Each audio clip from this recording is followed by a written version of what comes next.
Strength isn't something you stumble upon. It's something you build, one choice at a time, especially when life tests you the most.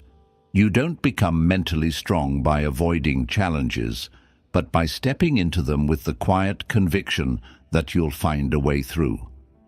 Every hardship, every doubt, every failure is an invitation to grow into someone who doesn't just survive, but thrives. And here's the truth. Your mind is your greatest weapon, but only if you train it. Most people wait for the right moment to start, but mental strength isn't built in comfort. It's forged in discomfort, in uncertainty, in the moments when you want to quit, but take one more step forward instead. This isn't about pretending life is easy. It's about learning how to stay grounded when everything feels like it's falling apart. If you've ever wondered why some people seem unshakable while others crumble, it's not because they were born that way. It's because they decided, over and over, to strengthen the way they think, the way they respond, and the way they live. This is your chance to make that same decision, to stop letting circumstances decide who you are, and to start becoming the kind of person who can walk through any storm with clarity, courage, and purpose. Because the storms will come, but if you train your mind, they won't control you. They'll shape you. They'll reveal the kind of strength that no one can take away from you. The foundation of mental strength. Mental strength doesn't appear overnight, and it's not some mysterious gift that a select few are born with. It's a skill, one that you can develop through intentional habits, repeated actions, and the willingness to face discomfort instead of running from it. At its core, mental strength is about stability. It's the ability to stay grounded when life throws you into chaos, to think clearly when emotions are trying to pull you into rash decisions, and to keep moving forward even when the path ahead is uncertain. Imagine your mind as a fortress. If the foundation is weak, the walls will crumble under the first storm. But if the foundation is solid, no matter how fierce the winds get, you'll remain standing. That's why building mental strength starts with the inner work most people avoid, becoming aware of your thoughts, recognizing your patterns, and challenging the beliefs that keep you stuck. This means making peace with the fact that life will not go according to plan. You will face setbacks, disappointments, and moments when you doubt yourself completely. The mentally strong don't escape these realities. They embrace them. They understand that adversity is not the enemy, but the training ground. Every obstacle is a weight you lift, and like physical strength, the more you lift, the stronger you become. But here's the catch. Just as you don't get fit by going to the gym once, you don't build mental resilience by handling one tough day. It's a daily practice. It's choosing every morning to control your attitude, your focus, and your actions, because those are the only things truly within your power. And this is where discipline and awareness intersect. You train your mind not to be swayed by every mood, not to collapse under pressure, and not to lose sight of your values when temptations or challenges appear. This is about creating habits that reinforce your strength, starting your day with clarity, limiting distractions that drain your mental energy, and surrounding yourself with people who challenge you to grow. It's also about knowing when to rest, because strength isn't just about pushing forward. It's about knowing when to recover so you can keep going. The foundation of mental strength is built in the moments when no one is watching. It's in the small decisions, choosing to have the hard conversation instead of avoiding it, keeping a promise you made to yourself even when it's inconvenient, saying no to things that don't align with your priorities. Over time, these choices form a mental framework that can withstand stress, criticism, and uncertainty. The goal isn't to eliminate struggle, it's to become the kind of person who can handle struggle without losing themselves in the process. If you commit to this, you'll find that the storms of life no longer feel like threats. They'll feel like tests you're prepared to pass. And with every test you endure, your foundation becomes stronger, your confidence deeper, and your ability to face the world unshaken grows. Understanding self-discipline. Self-discipline is the bridge between wanting a better life and actually building it. It's the quiet, often uncelebrated force that keeps you moving forward when motivation has already left the room. People often think discipline means living without joy, as if it's about constant sacrifice and rigid control. But true discipline isn't about punishing yourself. It's about creating freedom. It's the ability to set a course for yourself and stick to it, even when every distraction, temptation, and excuse tries to pull you away. It's what separates those who talk about change from those who actually make it happen. Motivation might get you started, but discipline is what carries you through the days when you feel tired, uninspired, or completely overwhelmed. To understand discipline, you have to first understand your why. Without a compelling reason, discipline becomes a chore. When you know why you're working towards something, when it matters deeply to you, it's far easier to make the tough choices. Waking up early to exercise, saying no to an unhealthy habit, working on a goal after a long day, all of that becomes more bearable when you can connect it to something meaningful. Your why is the anchor that keeps you steady in rough waters. Without it, you drift aimlessly, chasing whatever feels good in the moment, but never building anything lasting. Discipline also thrives on structure. It's not enough to have willpower. You have to design your environment so it supports your goals. That means removing unnecessary temptations, organizing your time intentionally, and setting up small, achievable steps that lead to bigger wins. When you rely solely on raw willpower, you set yourself up for burnout. But when you have systems in place, habits, routines, and clear boundaries, you make discipline automatic. You don't have to wrestle with the decision each day because the decision has already been made in advance. And here's the part most people overlook. Discipline is not about perfection. You will slip. You will have days when you don't follow through.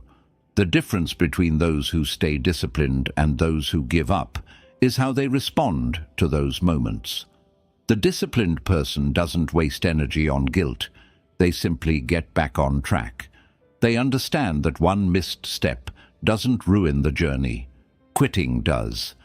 The truth is, discipline is an act of self-respect. Every time you follow through on something you promised yourself, you reinforce the belief that you can trust yourself. And the more you trust yourself, the more ambitious your goals become, because you know you have the strength to see them through. It's a cycle that feeds itself. Discipline builds trust. Trust fuels bigger action, and bigger action leads to greater results. When you master this, you stop relying on fleeting bursts of inspiration and start building a life that is consistent, stable, and moving in the direction you've chosen. That's the real power of self-discipline, not just to get you through the hard days, but to transform you into someone who refuses to give up on what matters most. Embracing fear and anxiety. Fear and anxiety are two emotions most people spend their lives trying to avoid, yet they are also two of the most powerful indicators that you're standing at the edge of growth. We're conditioned to see them as enemies, signs that something is wrong, that we should retreat to safety. But if you look closer, you'll see that fear often points directly to the places where you can expand, and anxiety is the body's way of telling you that you're stepping into something uncertain, something unfamiliar, something that matters. The problem isn't feeling fear, it's letting fear decide the direction of your life. People who are mentally strong know that fear is not a signal to stop. It's a signal to prepare, to focus, and to move forward with awareness. Think about every meaningful achievement in your life so far. Chances are, fear and anxiety were standing right beside you when you took those steps. Your first important job interview, a difficult conversation you didn't want to have, a leap into a new opportunity that you weren't entirely sure you could handle. The trembling hands, the racing heart, the voice in your head whispering, "What if this goes wrong?" These are not signs of weakness. They are signs of significance. The challenge is to stop interpreting them as warnings to run away and start seeing them as proof that you're in the exact place you need to be. Reframing fear means asking different questions. Instead of, "What if I fail?" ask, "What might I gain if I try?" Instead of, "What if this is too hard?" ask, "What kind of strength will I build by facing this?" Anxiety, too, can be transformed when you shift your relationship with it. It's not about eliminating every trace of nervousness, but about using that heightened energy to sharpen your focus and push yourself to act with intention. This is where practices like mindfulness and controlled breathing become powerful tools. They help you stay grounded enough to act despite the emotions rushing through you.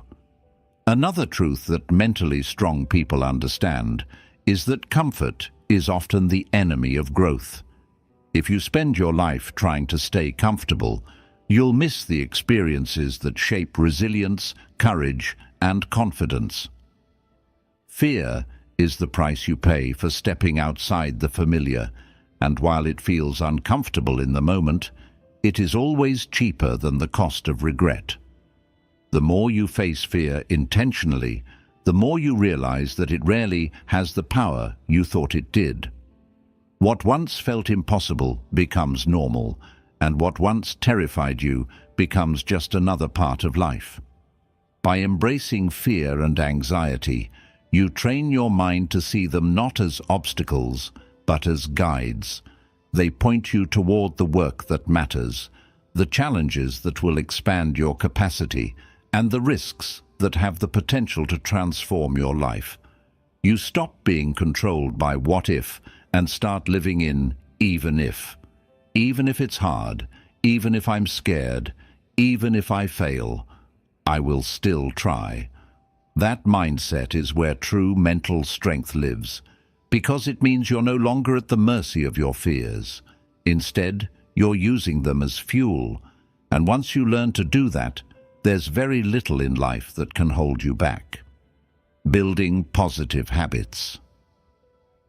The truth about success, whether in your career, your health, or your relationships, is that it's rarely the result of one massive effort.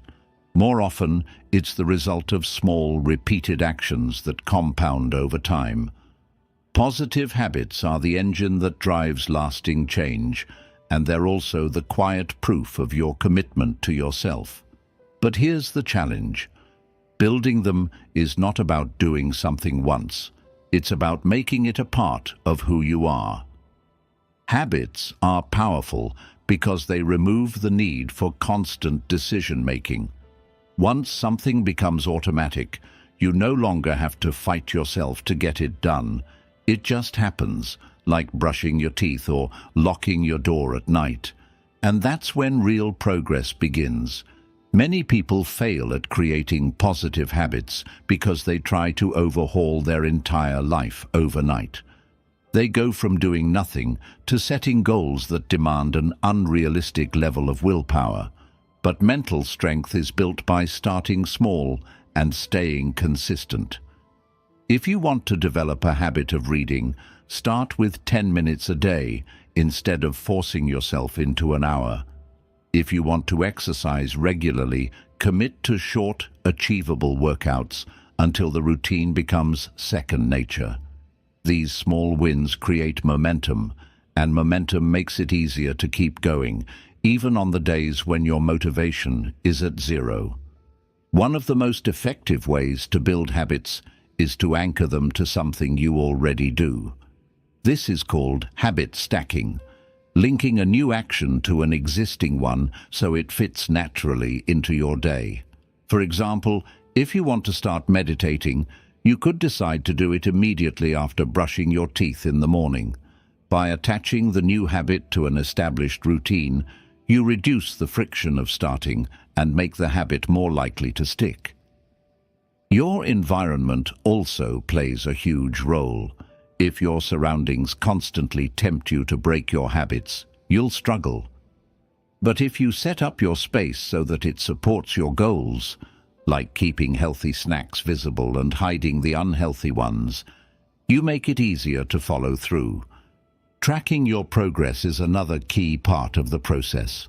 There's something deeply motivating about seeing your streaks, your repetitions, your effort laid out in front of you. It transforms the habit from an abstract idea into something tangible. And when you inevitably hit a day where you miss your habit, don't see it as a failure. See it as part of the process. Missing once doesn't erase all your work. Giving up does. The real magic of positive habits is that they don't just change what you do, they change how you see yourself. Each time you keep a habit, you send a message to yourself. I am the kind of person who follows through. Over time, that identity shift makes it easier to maintain your habits because they're no longer just tasks on a list, they're part of who you are.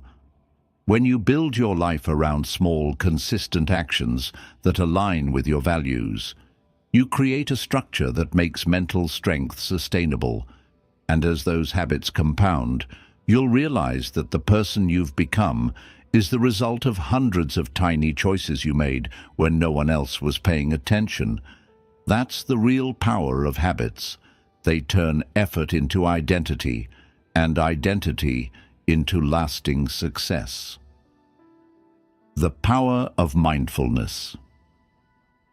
Mindfulness isn't about sitting in silence for hours or emptying your mind of all thoughts.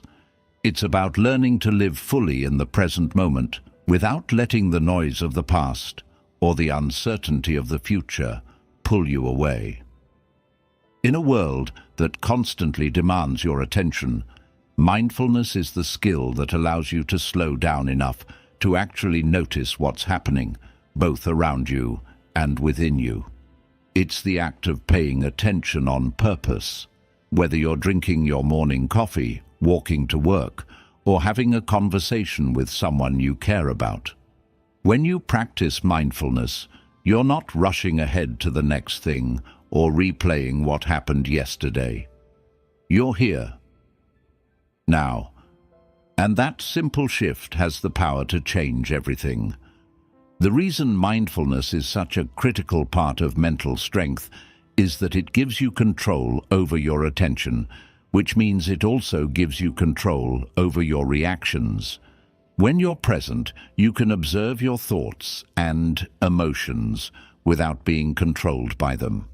That pause, the space between stimulus and response, is where your strength lives. Instead of reacting impulsively, you respond with clarity.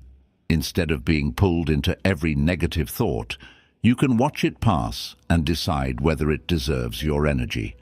Over time, this ability to remain aware without being consumed by every passing feeling becomes one of the greatest tools for resilience. One of the most practical ways to bring mindfulness into your life is to anchor it to everyday moments. You can practice mindful breathing while waiting in line.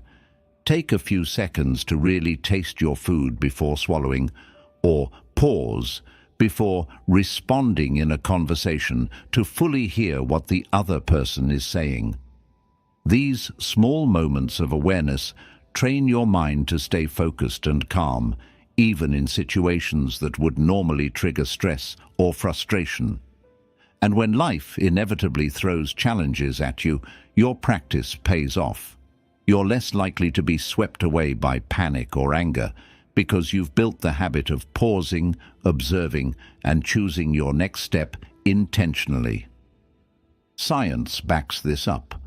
Research shows that regular mindfulness practice reduces stress, improves focus, and even strengthens the immune system. It literally changes the brain, increasing activity in the areas responsible for decision-making and emotional regulation. But beyond the science, there's a quiet power in simply being present. It deepens relationships because you're truly listening. It makes experiences richer because you're actually there for them instead of lost in thought. And it allows you to face difficulties with a sense of steadiness because you're not tangled up in what-if scenarios. You're dealing with what is. Mindfulness is not about detaching from life. It's about engaging with it more deeply. It's a daily practice of showing up for yourself and for the moment you're in, without judgment and without rushing past it. The more you cultivate it, the more you realize that the present moment, this breath, this choice, this step, is where all your power truly lies. And when you live from that place, distractions lose their hold on you, stress becomes more manageable, and mental strength stops being an abstract concept and starts being the way you move through the world every single day. The role of gratitude. Gratitude is often misunderstood as something you practice only when life is going well, as if it's simply a pleasant emotion that comes when everything is in order. But real gratitude, the kind that strengthens your mind and shapes your resilience, isn't about waiting for perfect conditions. It's about choosing to focus on what's good, even when life feels far from ideal. It's about training your attention to see what's present instead of obsessing over what's missing. This shift in perspective doesn't mean you ignore challenges. It means you refuse to let them blind you to the things that still make life worth living. When you practice gratitude consistently, you begin to notice how it changes your mental state. It quiets the endless comparisons that fuel dissatisfaction. It softens the pull of negative thoughts that try to convince you that you'll only be happy when you have more, do more, or become more. Gratitude pulls you back into the reality that right now you have things worth appreciating: health, relationships, opportunities, lessons learned, even the strength to face today's struggles. That awareness builds emotional resilience because it creates balance. Instead of being consumed by what's hard, you're reminded that good still exists alongside the difficult. The power of gratitude goes deeper than just feeling good. It actively rewires your brain. Studies in neuroscience show that regular gratitude practice increases activity in areas of the brain linked to empathy, self-awareness, and emotional regulation. Over time, this helps you respond to stress with more calm and less reactivity. It's not magic. It's the result of training your mind to notice and value the positive, so it becomes your default perspective instead of something you have to fight for. There are simple but powerful ways to integrate gratitude into your daily life. Start or end your day by writing down 3 things you're thankful for, no matter how small they seem. Take a moment in the middle of a stressful day to acknowledge one thing that's still going right.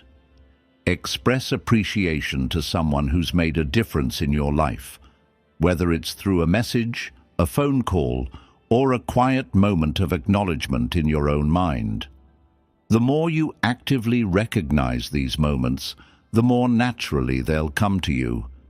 But gratitude also requires humility. You have to be willing to admit that you're not self-made in every sense, that others have contributed to your journey, that life has given you gifts you didn't fully earn. That humility is grounding, and it protects you from entitlement, which is the enemy of mental strength.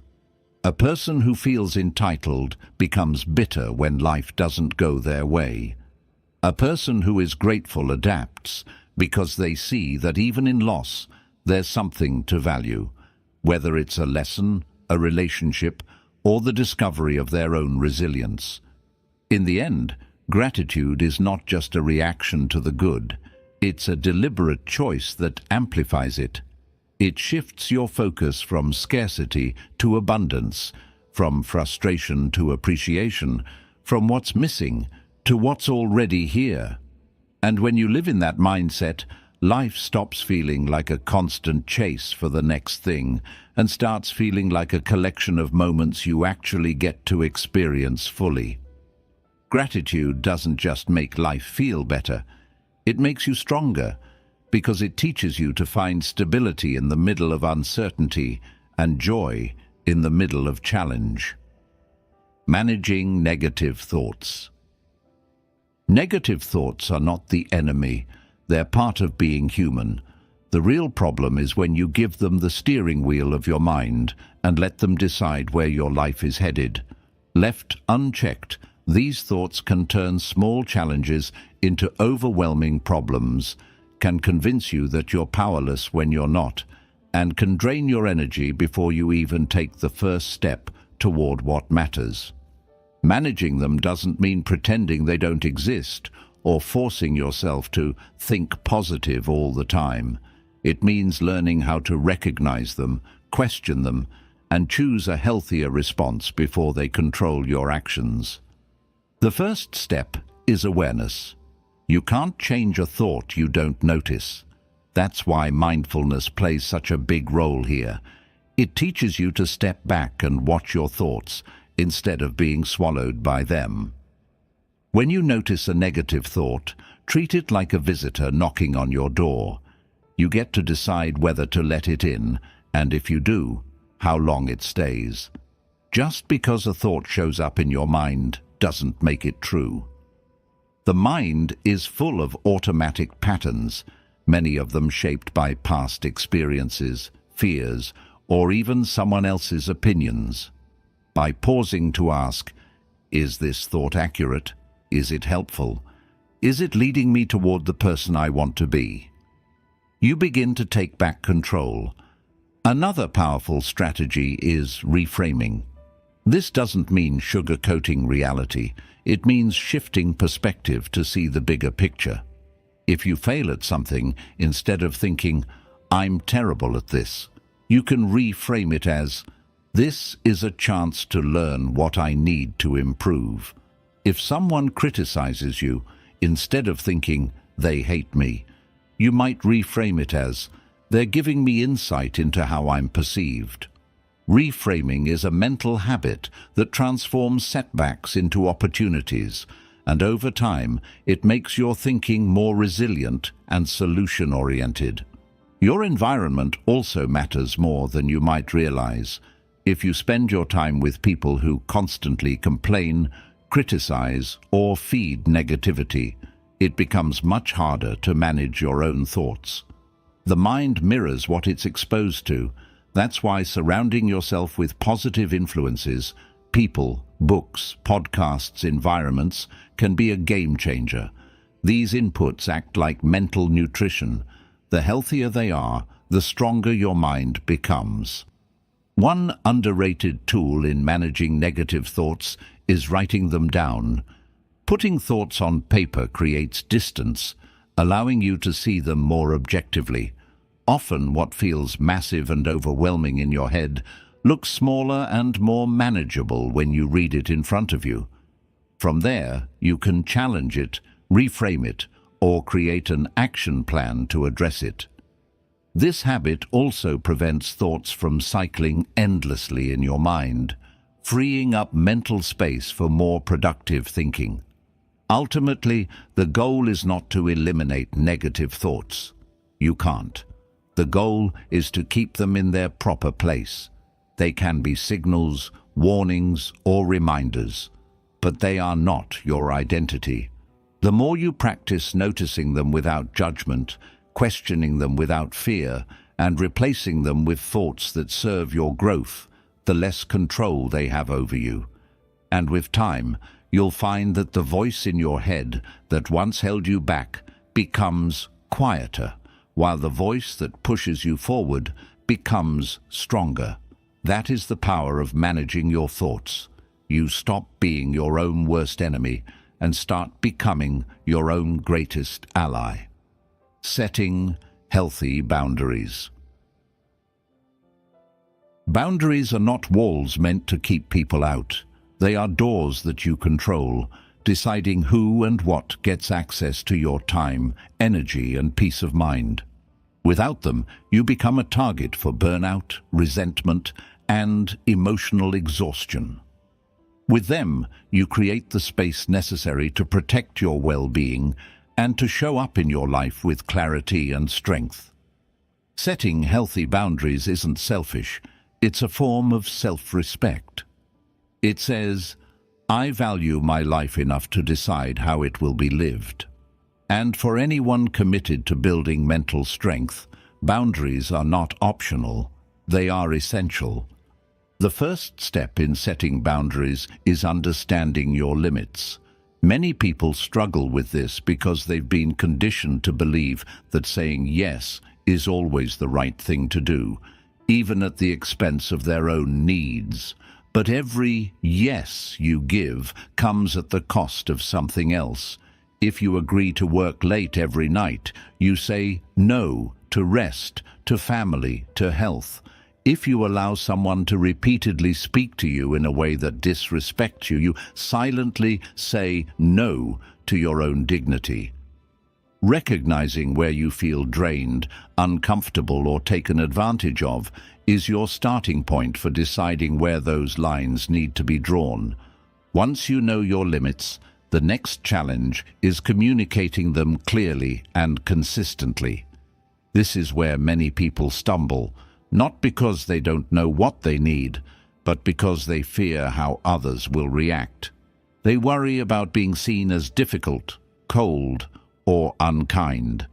But the truth is, people who respect you will respect your boundaries, and those who don't are showing you exactly why those boundaries were necessary in the first place. Communicating boundaries doesn't require aggression. You can be firm without being hostile. You can say, I can't take on extra work right now, or I'm not comfortable discussing that, in a calm, steady tone that leaves no room for misunderstanding.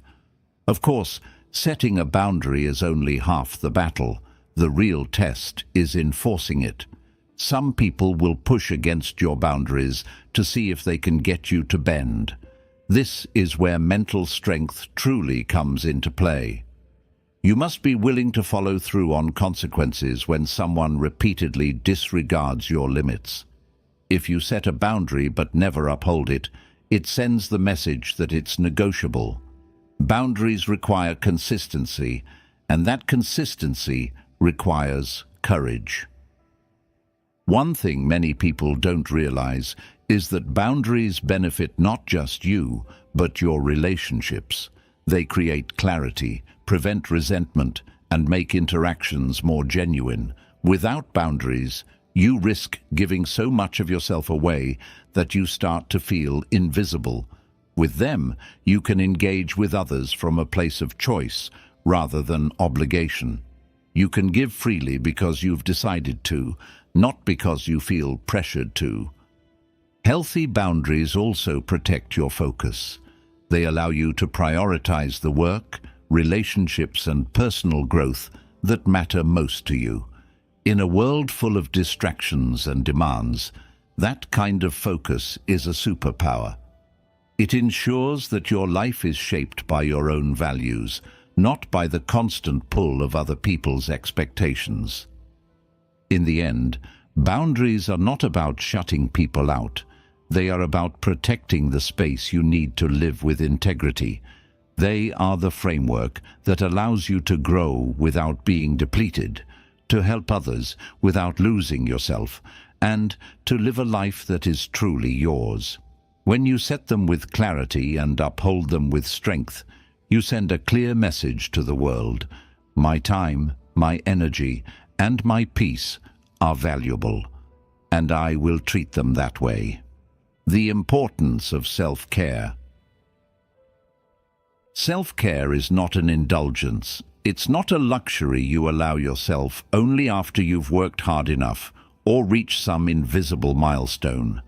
It's a necessity, a fundamental part of sustaining your physical, emotional, and mental well-being. Without it, everything else in your life eventually suffers. You can only give so much of yourself before your energy, patience, and focus run dry. And when that happens, you're not just less effective for others, you're less present for yourself. The mistake many people make is thinking that self-care is selfish, when in reality, it's the foundation that allows you to keep showing up in the world as your best, most capable self. Self-care starts with listening to your body and mind. Too often, we ignore the warning signs of burnout, fatigue, irritability, loss of motivation, until they become impossible to overlook. Mentally strong people pay attention earlier. They know that rest is not weakness, it's strategy. Taking time to recover doesn't mean you're slacking off. It means you're preparing yourself to continue with focus and clarity. In the same way that athletes train intensely, but also schedule recovery days, you need moments that allow you to reset mentally and physically so you can sustain the pace of your life without breaking down. The truth is, self-care is deeply personal. For some, it's an early morning workout that sets the tone for the day. For others, it's a quiet hour with a book, a walk in nature, or a conversation with someone who truly listens. It's about identifying the activities that recharge you and making them a non-negotiable part of your routine. That's the key: consistency. A single act of self-care is like one glass of water on a hot day. It helps, but it won't keep you hydrated in the long run. Real change comes when caring for yourself becomes a habit, not an afterthought. It's also important to recognize that self-care isn't always comfortable. Sometimes it means making hard choices, saying no to extra commitments, ending relationships that drain you, or stepping away from environments that undermine your well-being. It means being honest about what's truly good for you, even if it disappoints others. Mental strength comes from understanding that you can't please everyone without destroying yourself in the process.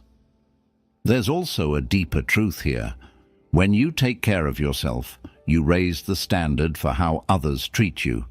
You show people through your actions that your health, your peace, and your time matter. And in turn, you're better able to be present for the people and projects that matter most.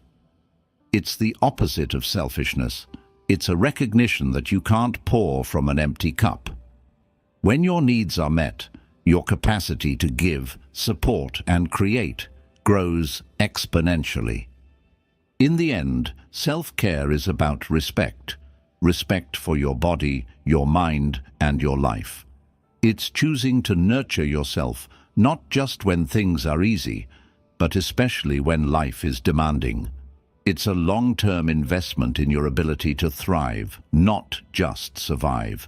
And the more you treat self-care as an essential part of your routine, the more you'll discover that it's not simply about feeling better.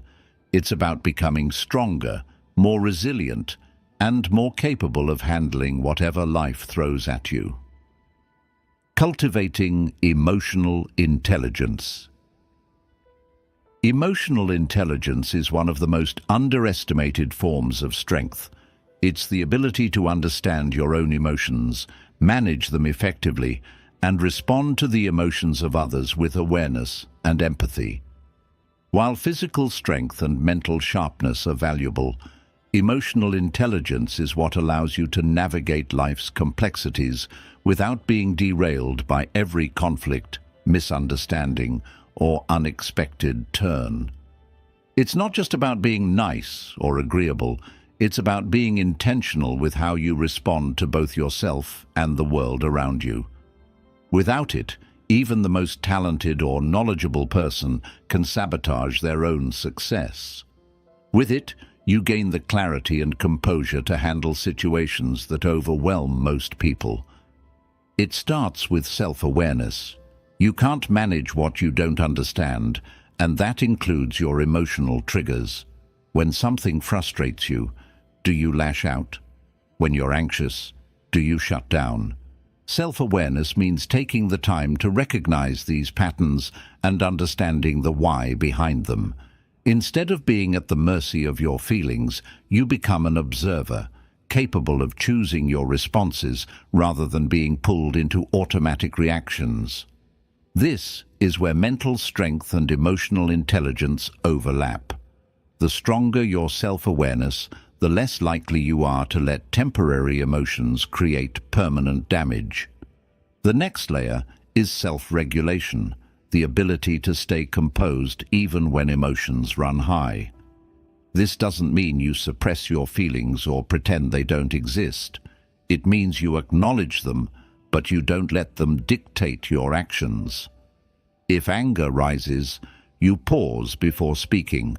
If fear takes hold, you breathe and assess before deciding. Self-regulation is like having an internal brake system that prevents you from driving straight into regret. It's a skill that requires practice, especially in moments of tension, but over time it becomes one of your greatest assets. Then comes empathy, the ability to understand and connect with the emotions of others. Empathy doesn't mean agreeing with everyone or letting emotions override logic. It means seeing things from another person's perspective and recognizing the feelings driving their behavior. This ability strengthens relationships, builds trust, and allows for more effective communication. When people feel understood, they're more open to listening, collaborating, and finding solutions. Social skills are another critical part of emotional intelligence. These include active listening, conflict resolution, and clear communication. They are the tools that turn emotional awareness into practical action. A person with high emotional intelligence can diffuse tension, navigate disagreements, and inspire cooperation, even in challenging circumstances. Finally, emotional intelligence involves self-motivation, the capacity to keep moving toward your goals regardless of setbacks, driven by a sense of purpose rather than just external rewards. People with strong emotional intelligence know how to channel their emotions into action, turning frustration into determination and disappointment into renewed effort. The beauty of emotional intelligence is that it's not fixed. You can develop it with intention and practice. Start by paying closer attention to your emotional patterns, both in calm moments and in times of stress. Reflect before reacting. Ask questions before judging. And always remember that strength isn't just measured by how much you can endure. It's also measured by how wisely you can navigate the emotions that come with endurance.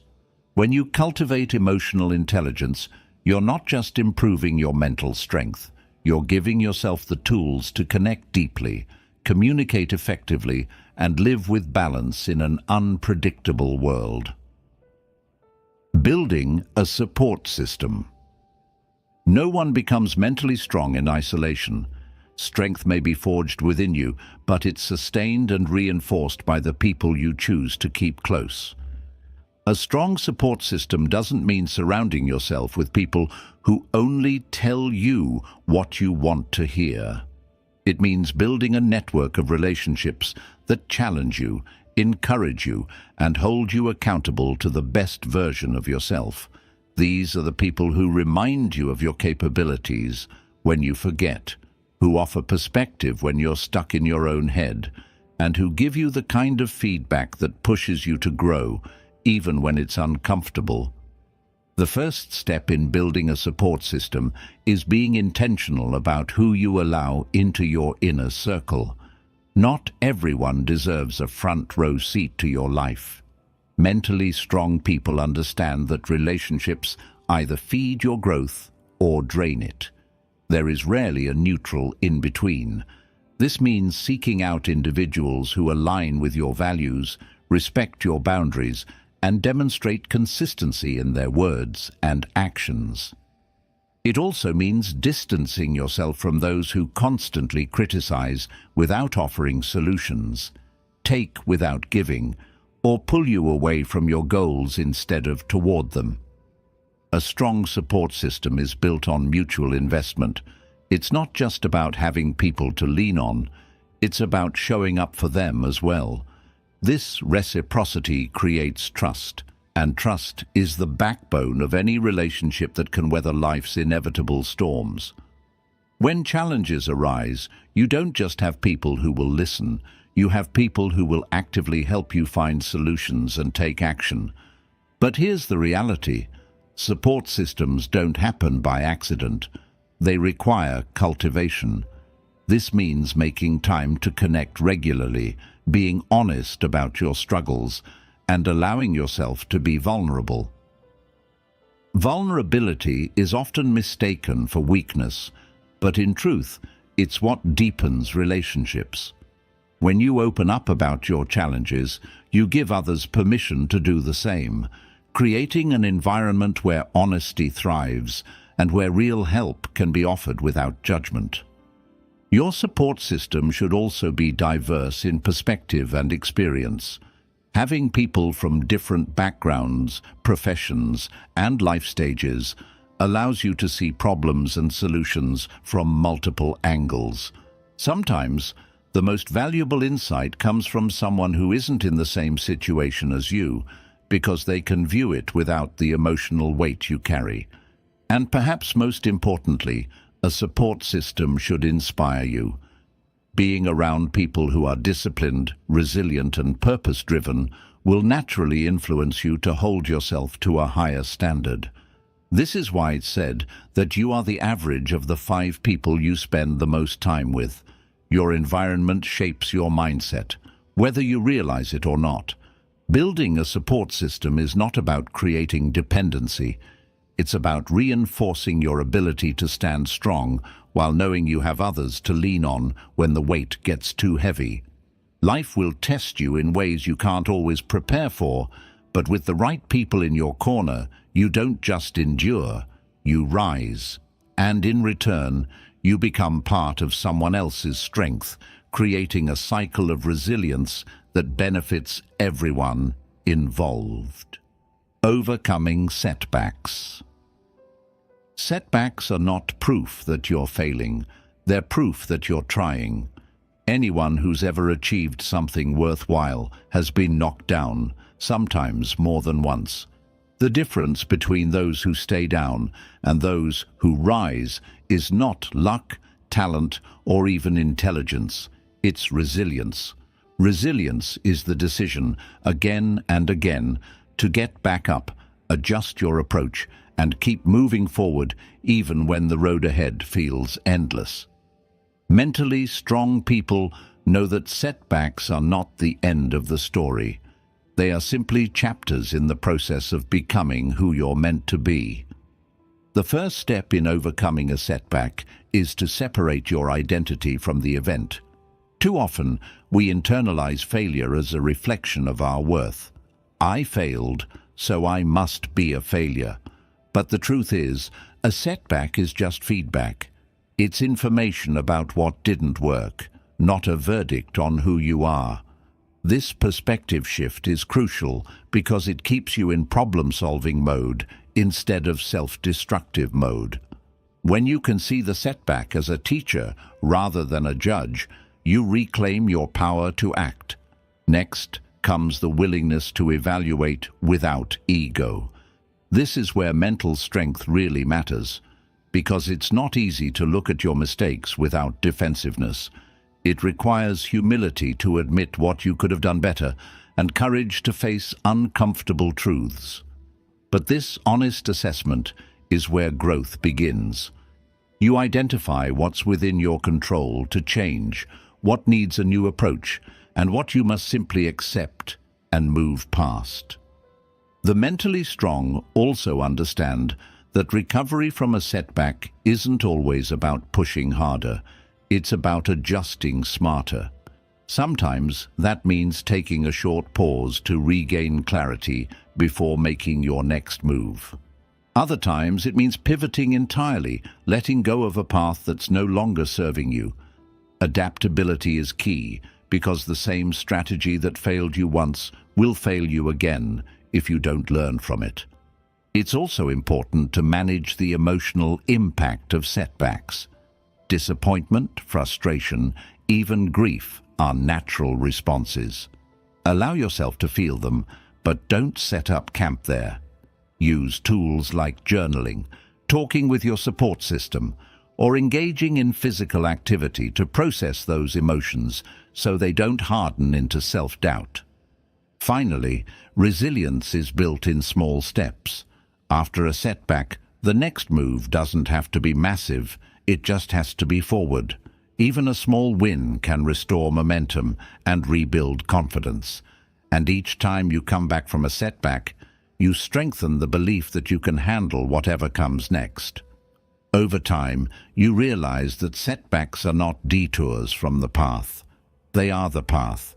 They shape your character, sharpen your skills, and teach you lessons that success alone never could.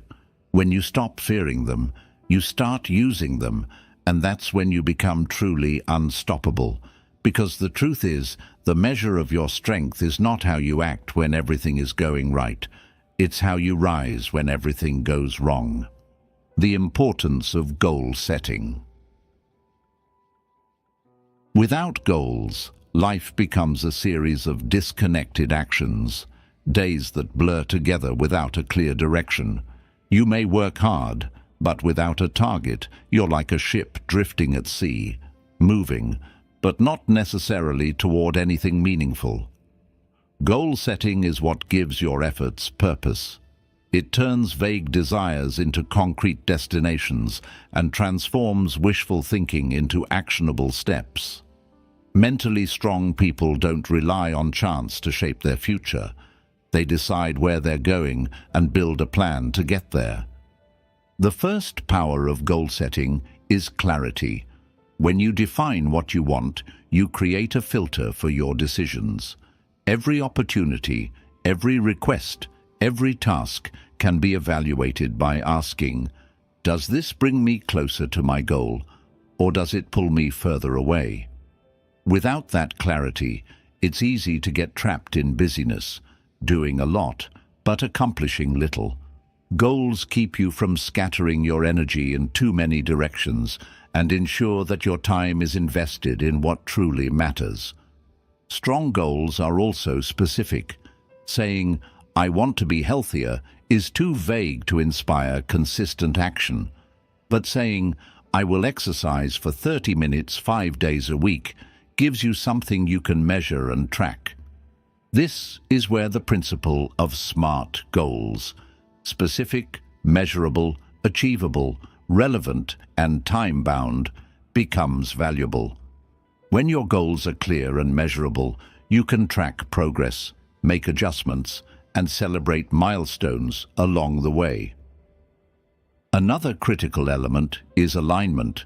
Goals that are out of sync with your values will drain your energy, even if you achieve them. If your goal is purely based on what others expect of you, it will lack the internal drive needed to sustain it. That's why mentally strong people choose goals that reflect who they want to become, not just what they think will impress others. When your goals are value-driven, the work toward them feels meaningful, even on hard days. Breaking big goals into smaller, manageable steps is also essential.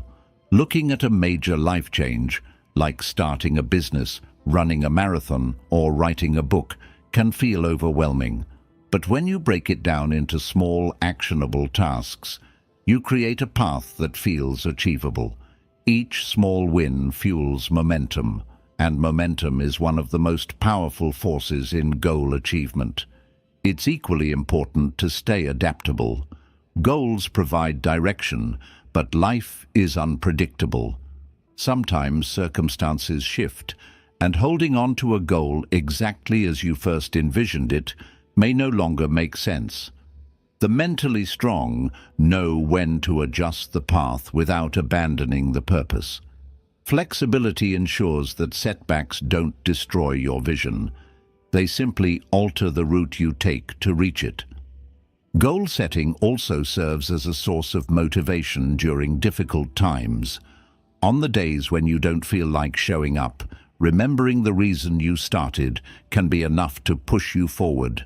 That's why it's vital to keep your goals visible, written in a journal, pinned to your wall, or set as reminders in your phone. In the end, goal setting is about more than achieving specific outcomes. It's about who you become in the process. The discipline, resilience, and focus you develop while pursuing your goals stay with you long after the goal itself is achieved. And that's the real reward.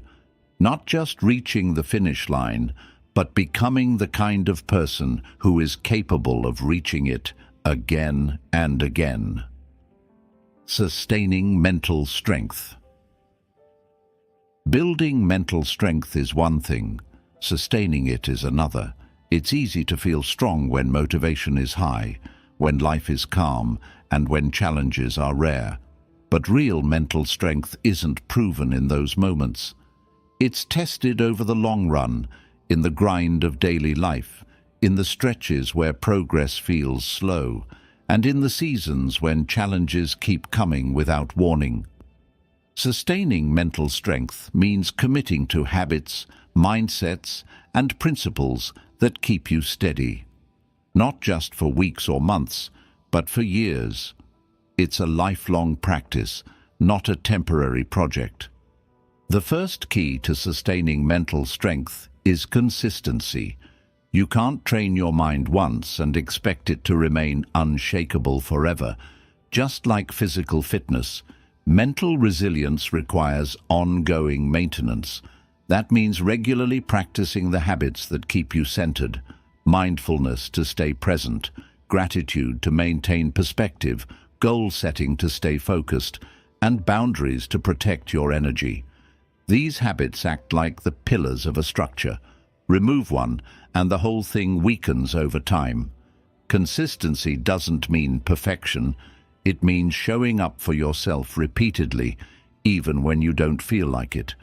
Adaptability is the second key. Life changes. What worked for you last year might not serve you now. People who sustain mental strength know how to adjust their routines, strategies, and perspectives without losing their core values. They remain flexible in their approach, but firm in their purpose. This adaptability allows you to navigate unexpected changes without losing your footing.